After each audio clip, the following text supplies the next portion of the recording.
Good evening, everybody. Welcome to the Pits of Metal and Motorcast. This is your host, Dave. I got a special guest, the drag racing team of Jeremy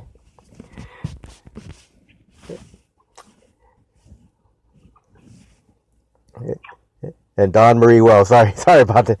I had a brain fart for a second. No problem. Jeremy and Don Marie Wells, how you guys doing? We're doing good. Thanks. So now, Jeremy, how long you been drag racing now? We've been running this car. This will be our third year, so we're relatively new to it. We started, 4 or 5 years ago. I had a 72 Beetle I bought from my brother that was basically a bone stock 60-year-old engine or 50 years or whatever that is that we took down the drag strip once just for fun, and when I took off the first time, I scratched leaving the line and hit second gear and spun a little bit, and I thought for a second there, hey man, I got something here, but nope, he still looked like a turtle going down the track in his bug. We got to the end and I got a time slip for 20.2, I think, or something ridiculous like that. But it sinks its claws into you, and you always want to go just a little bit faster. So we started this car as just it was an idea for a cheap little car. We were just going to spend a little bit of money into it. Yeah, she can attest that kind of snowballed and got away from us. So now we are where we are. So tell us about that car you're driving now. It's a 1990 Fox Body Mustang. I picked it up as a roller. It just had a rear end and a 8-point cage in it. Otherwise, there was no interior, no motor, no trans, no electronics, nothing. And the guy had it stripped down for a race car that owned it previously, but he had a Ford motor in it. He was about 6 hours away when I went to pick up the car. He said he wasn't going to pull the motor out till I got there to make sure that we weren't going to back out of the deal or something. But then once he knew I was on his way, he pulled the motor because he said he didn't figure we wanted to see a grown man cry. Because he knew we were putting a Chevy engine in it. So it's a stroked out LS with a good sized turbo on it. Turbo 400 trans, 8.8 rear end. Pretty simple combination that a lot of people are doing, but it's working pretty well. So car's been pretty successful for you? Yeah. Like I said, we started with smaller ideas, and, we had hoped that the first year we had it out, we could possibly, run mid-9s or something like that, and someday hope to have an 8-second car. Well, we ended up going 8s in about 3 months, so it came a little easier than we were expected, but like everybody knows, after that, every little increment is exponentially harder. And now we have a whole new set of goals for this year. Yeah, every time you achieve that goal, just a little bit faster, just a little bit faster. But, when we started, we didn't have any family or friends that was really trying to compete at this sort of level. So we had to learn a lot of stuff on our own, and there was a lot of people that had become friends that were willing to help us and show us their knowledge and help get us to where we are. So Don, what is your role in being a crew member for the car? I've actually driven the car down the track. I raced it for the first time last year, but I set Jeremy up on the line. I go up and I read the track while he's in the pit. I watch the other cars going down, seeing where the good spots are in the track and where the bad spots are. I walk the track looking for debris. Then I pull them up to the lights and I video them. She can actually read the track a lot better than I can. Last year we had working out the kinks in the new suspension. We hired Nick Chapman from Chapman Performance and Racing, and he came out and in a few passes got that car turned around. But not only did he help the car, he really taught Dawn a lot on how to read the track. And now there's people that ask her to come out and set them up on the line. So. But I got brave last year, and I went out on ladies' night and made 3 passes. Pretty scary. We turned the car down a little bit for Dawn's initial drives in it, but by the third pass she made, I ramped the boost in a little quicker than I had in the previous one, so I think it caught her off guard, and she pedaled it for a second, and then jumped back in it. Well, now she was all in for the whole way, and she went through the lights still on the gas. I'm like, throw the chute! You're going to be in serious trouble in a real quick minute here. So do you think you ever get behind the wheel again, Dawn? The car? Yeah. We have some other ideas floating in our heads for myself down the road, so... We're entertaining the possibility of a second car for Dawn, even though, one... Consumes our life. Yeah, one car kind of consumes your life, but... Well... I like that we do it together, and it's kind of a fun thing for both of us, Yeah, you guys can match race and, have bragging rights. Yeah. Right? Well, since I'll be tuning both cars, I think I know who will win. Not me. So how was your first time ever experience Jeremy going down a drag race track? Scary, exhilarating, awesome, everything. We went from a car that we built in the garage, not knowing much about it, just what we picked up from the internet and from people who were willing to share with us, and to put it on the line and see it actually do something. I think our first pass ever was maybe a 10-2, and that was letting out early. And the guy, a good friend of ours who we've gotten to know, Devin Shannon, is really good with the ECU system that we're using in there, and he kind of helped get us off the ground. He was there that day helping us work it out, and after about the third pass, he turned to my wife and said, "Are you prepared for how fast this car is going to be?" Because we didn't have any intentions of it doing quite as well as it did initially. Unfortunately, that first year we kept pushing further and further and further, and not knowing what I know now and seeing some of the signs, we ended up in, I think, October of that year, or very late September, pushing a head gasket, knocking the frost plug out, and putting coolant down on the track, and then we hit the wall at about 130. So we messed up the right side of the car pretty bad. I honestly thought it was totaled. It smacked the wall hard enough to break the seat bolts off, and bruised some ribs, bruised my liver, smashed the right side in about 2 inches. But local guy at a body shop here in neighboring town, Kevin Rosenbuehler, so let me take a crack at it. And he had it on the frame machine for about a month. He got the understructure all pulled out. Luckily, the roll cage and the frame were intact. So then we hung some new panels on it, and we got back after it last year.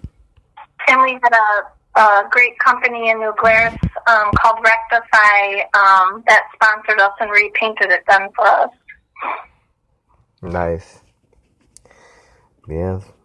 Well, it's good. That's good to hear that you were able to get that car back going again, Jeremy. Yeah. It helped from a lot of good people. The problem is I don't think we've ever started a year with the same combination that we had the year before, so it's always a learning process, but we seem to continue to get faster, so knock on wood. Now, do you take that car to anywhere besides the Grove? We've been to Cordova down in Illinois a few times. We've toyed with the idea of going out there for the newer what is it, the Central Illinois Streetcar Series. Looks like they're doing some pretty cool stuff, and they've always been, or from what I can tell, they've always done really well at prep at that track. Seems to work pretty well for radials. So we've talked about the idea of going down there a few times. Unfortunately, right now I have a broken foot. I just had surgery a little while ago, so I can't race the car just yet, but we're itching to get back after it. Somebody's a adrenaline junkie and fell off his mountain bike doing a wheelie, shattered his ankle. Wow. So you got to be really itching to get back out to the Grove since they opened it back up again, huh? Yeah. Absolutely. Yeah, definitely. We're hoping to make the very next Street Wars is the series that we're typically involved in or have been for the last few years. But even if it's just testing and tuning, just to get back in the seat again, and I'm itching. As soon as the doctor gives me the go-ahead. So how many events do you normally run a year? We usually try and run all of the Street Wars, and usually a test and tune for every event. We'll go the week before or the weekend before, try and get some stuff worked out and dialed in, see if we can improve anything. And I don't know if we've... No, we were going to run Anarchy this year, but like we said, somebody broke their foot. Yeah.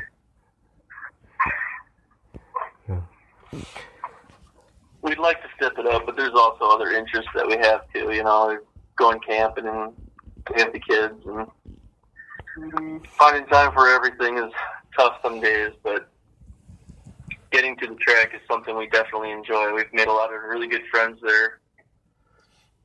So how many kids you guys have? We have two Yeah. older teenagers now, so they're fairly self-sufficient, but still want to spend some time with them when you can. Now, boys or girls?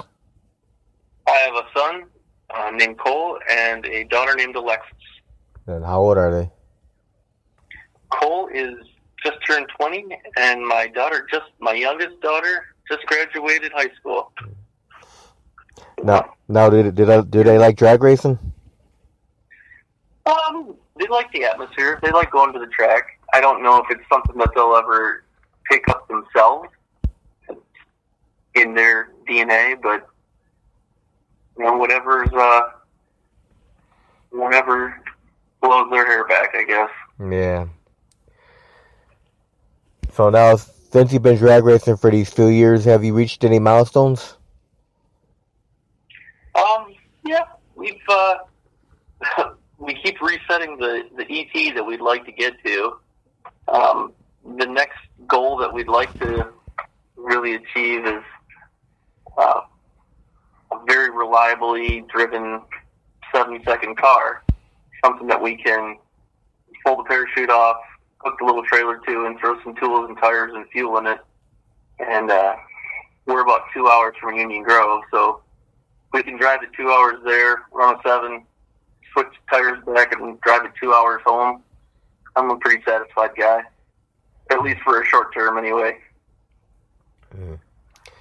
So, yeah, do you have anything else on the bucket list as far as drag racing goes? I almost as much as I like racing myself, I enjoyed seeing Dawn enjoy it when she was in the seat. So if we do build a second car for her, I don't know if that would take some of the focus off of mine, and if it did, that was fine. But I enjoy seeing her enjoy it as much. I don't know, maybe some different styles. There's some hard tire classes out there. I think that's super interesting. The skill and the knowledge those guys have to put the kind of power they need to down on a small DOT treaded tire is pretty impressive. I don't ever see going into a big tire car. I like the small tire stuff. But, yeah. just a little bit faster, a little bit faster. Our goals have never been, I want to beat this guy or I want to beat that guy. I mean, it's always a nice icing on the cake when there's somebody that you respect that's, is fast, and you can put them on a trailer or something. But primarily our goals are just, let's set an ET goal and work towards it and see if we can get there. Now, you say right now you don't want to drive a big tire car, but never say never, Jeremy. That's true. That is true. Yeah, I suppose it's one big progression. You always want a little bit more. He'll never stop. If someone came up to you and said, "Hey, Jeremy, you want to drive this Pro Mod?" I'm sure you'd take it. Yeah, I probably would. It'd be hard to turn down. Okay, let's say I don't want to own it, the amount of work and cost that would go into that sort of thing, but sure, I'll drive it. Yeah. Go around with the Chicago Wise guys. Yeah. Those guys are mind-blowing every time I see them. Yeah, there's so many great different classes of racing that go to the Grove. So many. Yeah. A guy that I've recently become acquainted with, they run like a vintage style series up there, and a lot of cool old gassers cars that are pretty badass, really. I like the vintage look to them and the camaraderie of everybody, and they're not out to just kill each other, but they're having a good time doing it. And there's a lot of different styles. Now you're talking about the Bruce City Gassers? Yeah. Yep. Yeah, they put on an awesome show. Yeah. Then you got like other groups like the Classic American Muscle Association and the Pro E85 guys and America 1320. The 1320 Legends. There's so many good groups. Sure. Now, what were you gonna say, Jeremy? I was just gonna say I keep meaning to go out and catch the Pro E85 guys.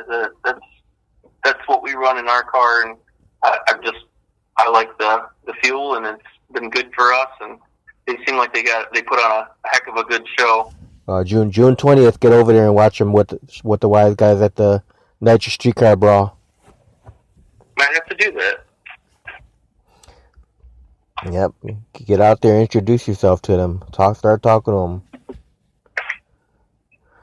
Who knows? Maybe you'll be running with them guys. Need a bigger garage. I need more cars. A bigger garage?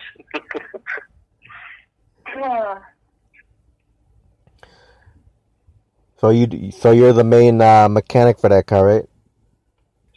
Yep. Yeah, he is a mechanic for his day job. Not to say that we haven't had help, because we have, but primarily I built most of that in our own little garage there. No hoist, no nothing. But some people have helped us out with a few of the pieces. John Anderson here in town goes through my short block pretty regular, keeps that working right.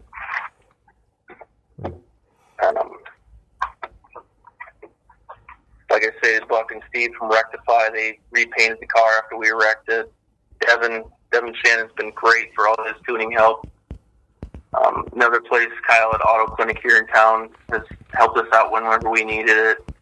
Our buddies Kevin and Howie have always been there. So it's not just us, but it's a small group of people that have gotten this car to where it is now. Now, do you prefer quarter mile or eighth mile? Either or. I like the car being as it's still relatively streetable. I mean, it's completely drivable. It's not going to be as comfy as Grandma's Buick, but it's geared. It's got the legs for the quarter mile, so we don't have quite the SLR I'd like to have for the eighth mile. But it does all right. It does well. We usually do pretty good at Street Wars. There's lots of good guys in there.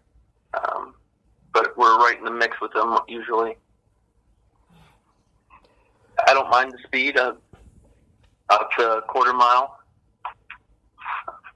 Eighth mile is definitely easier on parts and car stuff, but if you're running for an ET, you can get a good estimation based off your eighth mile.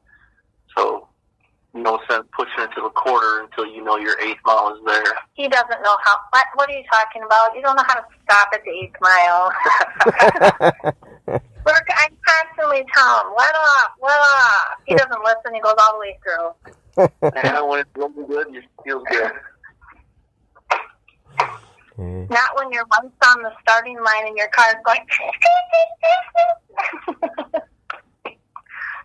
Yeah, she says it gets out of shape a few times, and I don't lift, but I don't realize it in the car. Yeah. He makes big promises that he's going to lift, and then he doesn't. At the 8th mile, that's when that car's ready to excel. Getting warmed up. But sometimes we're just trying to make small little progressions, and someone's got to just gun it. Hey, he's got a lead foot. Yeah. The need for speed.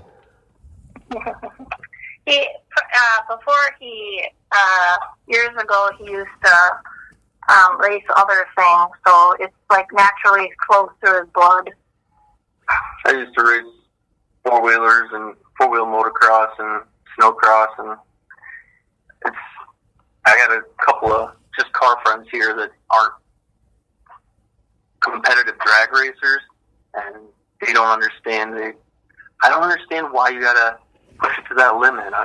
It's something about the competition. When you hit that double stage yellow bulbs, everything starts to quiet down a little. Right in that moment, that's one of the best feelings in the world.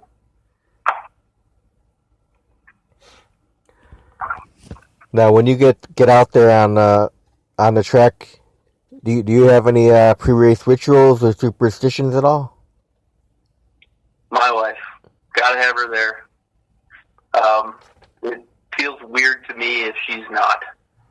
The first time we were at a larger event where there was a bunch of people on the starting line, I thought, how am I going to do my burnout through 40 people, you know? They're all standing right next to the car. Yeah. A little nervous, but she walked out and checked the track, and she was standing out there. I just focused on her, and didn't faze me at all. That's my superstition, I guess. And I have to kiss his window. Kisses her hand and taps the windshield. Some people might think it's cheesy, but I love it. Yeah, it'll be interesting this year to see how those races go, you know, with the COVID-19. You see how are you going to distance people, or how they're going to do with these races. Yeah, I don't know. I guess we'll have to start calling them protests, not races. Yeah, it's been a crazy year. Yeah, that's for sure. Now with the protesting, everyone forgot about the COVID-19. Yeah, no kidding. I see that the Dylan Amston was putting on that, and Clutch Media was putting on that No Limits No Prep up in Hillsboro, and now that got shut down. That was looking like a pretty exciting race. First annual, hopefully, but I guess it's a political decision, so. Yeah. What can you do? So now what kind of preparation goes in getting that car ready for a weekend of racing?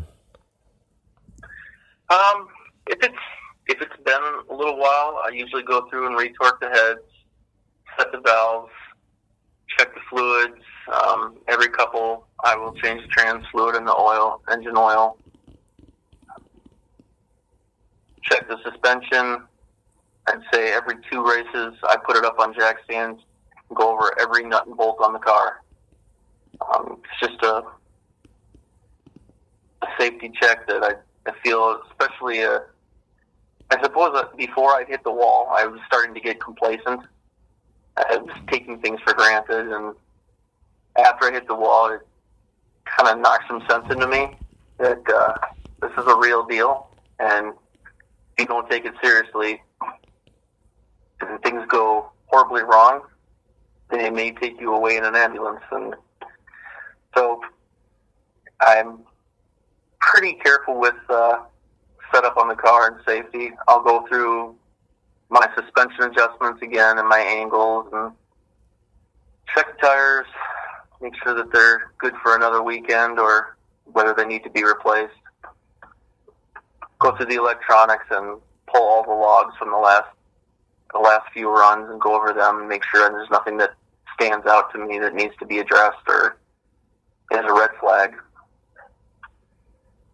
I think in this deal, it seems like it's 98% working in the car in preparation and 2% actually driving it. But that 2% sure is fun. Now, how about you, Dawn Marie? Do you have to do any preparation for a weekend? Well, with the car, no. She keeps me organized. I keep my husband organized. I help load the truck with all the stuff, and make sure everybody's fed, everybody that comes. I bring all the food and drinks, but we have a pretty good system of we know who's grabbing what and what's going, what's not going, and we've just got a good system going on. It works well for us. We make a really good team. Now, what do you guys usually do? Barbecue at the truck? Yeah, we have. A lot of times it's cold sandwiches and things like that because we're running and just trying to grab things and get the car cooled down and turn it around and go make another hit. But before all this COVID stuff had come up, we were planning to host not an official race, I guess, but just try and get a bunch of the friends that we've made together and good car guys and grill out for everybody and have some sodas and beers for the people who aren't driving, obviously, and do some grudge racing and bench racing and bullshitting and stuff like that. But that hasn't, I guess there was other plans made for this year already, so we'll still try to get it in, but hopefully this year, maybe possibly next year now. Now, do you have any other racetracks on a bucket list that you would love to hit one day? It seems like there's fast guys everywhere, but there's some of the larger groups that I'm aware of fast street cars. Kentucky, Indiana, Tennessee, Southern Missouri, Kansas. In that area, it would be neat to go around through there and just take a couple weekends, run from track to track, see how it stacks up. Yeah, that'd be fun. So what do you think about that, Dawn Marie? Oh, I'm good with whatever we do. She's usually having a good time and in for the ride, so. Maybe you guys do a little sightseeing while you're traveling around? Yeah. Pretty airy down there, so. We've been down there a couple times, but haven't done any racing, so we'll have to change that. So do you get any advice from other drivers, Jeremy? Oh, absolutely. Mostly on, tuning aspects. What's worked for them, what's worked for me. We'll discuss different changes here or there. Not so much the driving aspect of it, but John will probably be the first to tell you I could take some pointers on sleeping at the tree. Yeah, he sleeps at the tree. But yeah, there's everybody that we've met is super cool. Everybody's down to help each other. I mean, even when you're lined up against them, yeah, they want to win. They want to beat you. You want to beat them. But you come down the return road, and whoever won usually goes and shakes the other guy's hands. And it's one of the things that we love about Great Lakes. We've made so many friends there, and everybody there just supports each other. I think that's what just keeps taking us back there all the time. But you gotta cut a good light to win, Jeremy. yeah, I know. I'm getting better. No more making sandwiches. Oh, he's gotten way better. Yeah, another great thing about Great Lakes is you know, the return road, you get to go past the fans and they can see you. Yeah. The very first time, the story I was telling you about driving my old slow Beetle, my old air-cooled Beetle down there, there was an older couple, 2 people in the entire place that thought that was the neatest thing ever. And they would stand up and cheer at the fence when I came back down. And oh, goofy. But it felt pretty cool. Yeah. Now, if you could have fans remember one thing about you, what would you want the fans to remember about you, Jeremy?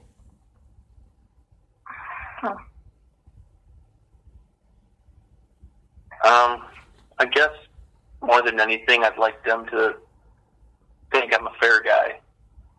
I'm not out there to get in anybody's face, just out there to have a good time. Fast is a nice thing too, but if I had to choose one over the other, I'd rather be a fair guy. All right, so I'm gonna ask you guys a few fun questions here. You guys ready? Sure.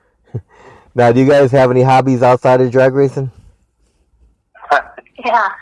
Camping, mountain biking, Hiking. canoeing, Oh. occasionally rafting. No fishing? Rock climbing. What? Fishing? Yeah. No, fishing's too slow. That's boring. But it's Don't very do that. We don't sit still. it's very relaxing though. Yeah. We don't sit still well. This broken foot has kind of forced me to be sitting still. I'm itching, ready to get back out there. I'm itching for him to get out of the house, too. Yeah. So now, Jeremy, if you were able to do time traveling and go back in the time, would you do anything differently, like start racing earlier or anything like that?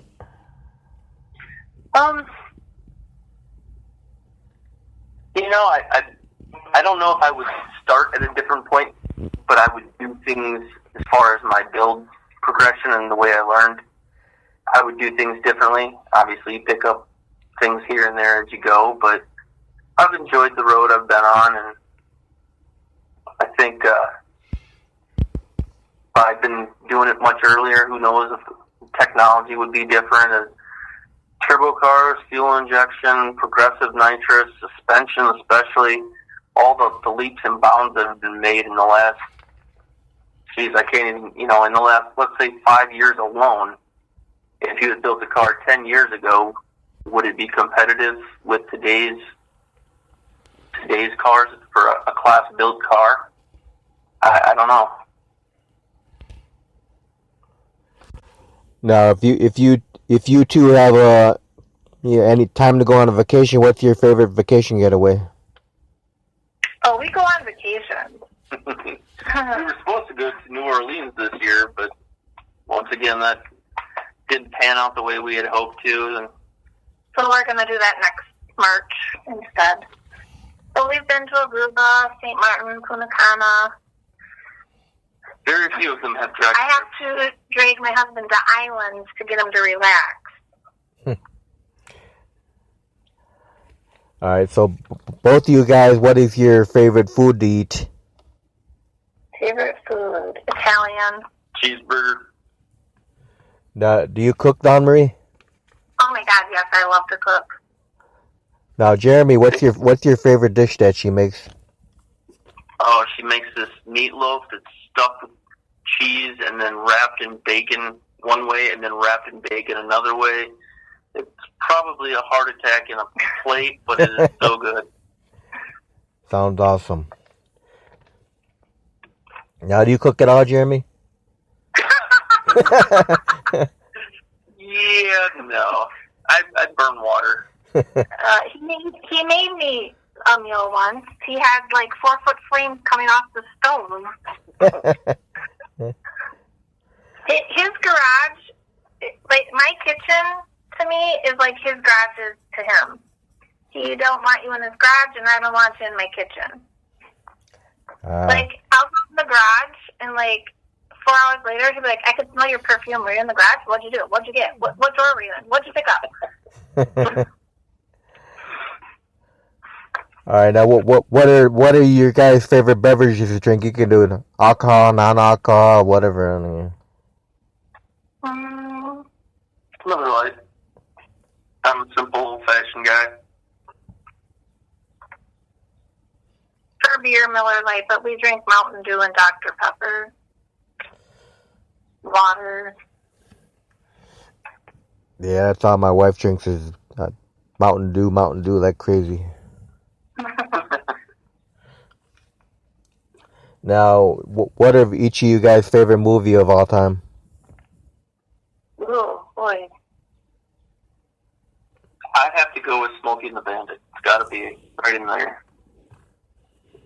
That's got to be the top one for me. Don Dirty Dancing. Cliche. I don't care. I love that movie. I've seen it like 100 times. So what is your guys' favorite kind of music to listen to? We're pretty eclectic. It's Yeah. just about anything except for like polka. We like everything. Well, Jeremy doesn't really like pop music, but country, hard rock. Heavy metal, even some old school gangster rap. Yeah. Well, Because I'm pretty good myself, but well, the hard rock and metal always go good with the drag racing. you Yeah. know, Now, when you guys were both young kids, what was your favorite cartoon when you were growing up? Is it what? cartoon. Yeah. Flintstones. How about you, Jeremy? Do you remember an old cartoon called Tailspin? No. He's not as old as we are. Oh. Well, I'm 52. Yeah, right. It was. It had some of the characters I think from the Jungle Book in it, but they like flew planes and crap like that. I don't know.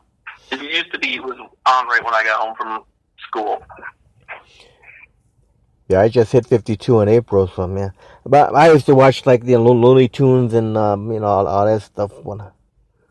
Yeah. Tom and Jerry. Speed Racer. Good stuff. That's classic. Yeah, Speed Racer. You know. Now, do you guys binge watch any TV shows? We don't have a whole lot of time for TV. If we do start watching it, then we end up being up till 1 in the morning. We love The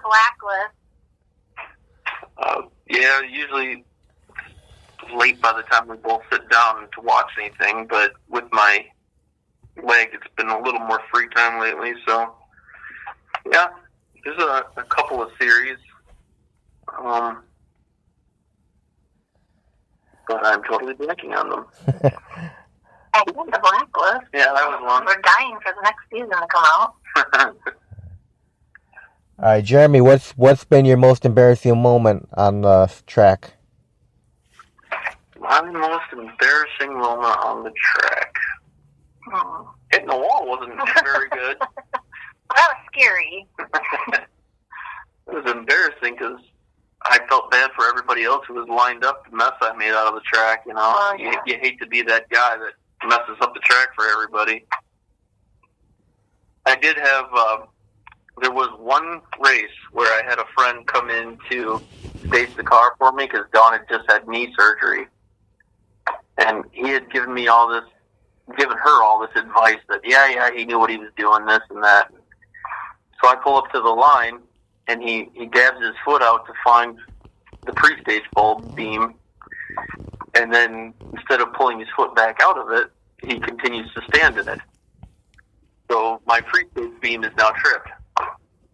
The guy next to me goes into pre-stage, and I'm motioning to my friend to move out of the way, because if the other competitor goes to full stage, now my timer begins and my clock starts running before I get red lit. So he walks over to me and he's not understanding what I'm saying, so he goes back and stands in the light again, and finally I just got him to move out of the way and just let me do it myself. But we gave him so much crap forever for that. Wow. So now, what's been the fondest memory of your racing career so far? My fondest memory? Actually, the most fun I've probably had was the last race of last year. It went pretty late due to some bike oil downs and things like that, unforeseeable things. And we'd already had Nick Chapman working with us earlier in the year, and he had the suspension dialed in pretty well. We were early on in the night, we were taking all comers, and we got to semifinal rounds, and I drew a super fast X275 car. It was getting late enough to the point where you could run your hand across the roof and you wipe the dew off the car. Many cars had hit the wall coming right off the line. It was getting pretty sketchy out, but I didn't want to. I asked my wife, I was like, what do we do? Because some people were just calling and going home. They weren't going to risk their car.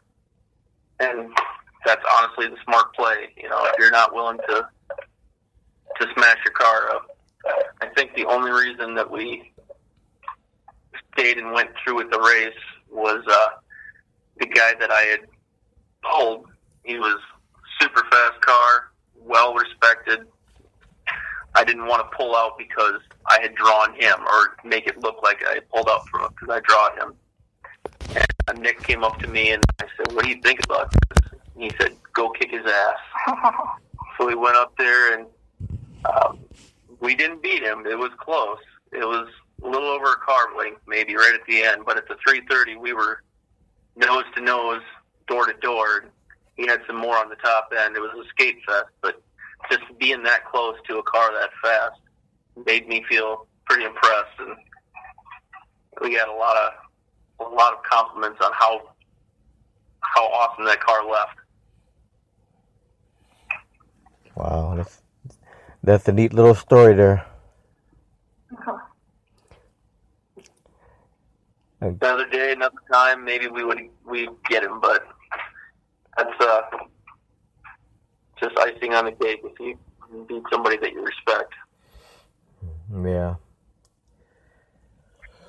Well, both of you guys, I want to thank you both for taking time to do this interview tonight. Yeah, Thank thanks you for having us. Oh, no problem. Always try to promote drag racing as much as I can anyways. Well, we appreciate it. Now, do you guys have any final words, thank yous, any kind of stuff before we close out? I guess I'd like, just to recap, I'd like to thank John Anderson at Green County Machine, Devin Shannon for all his amazing knowledge, Buck and Steve at Rectified Collision, Kyle Knoll of the Auto Clinic, Kevin Miner, Howie Price, and Nick Chapman from CPR, obviously. Everybody's been super great, and we couldn't do it by ourselves. It's been a group effort, and we appreciate everyone's time and help and energy. Did he get everybody, Dawn Marie? Yep, he did. She's whispering to me. Don't forget to whisper. All right, well, thanks again, you guys, and I hope you guys have a great night, and I wish you the best of luck in racing when you get that foot healed up and get out there. All right. Thanks, Dave. Thank you. No problem. I hope I'll see you guys at the track. Yeah. Absolutely. All right, have a great night, guys. You too. too. You too. Bye bye. Bye. Bye. Bye.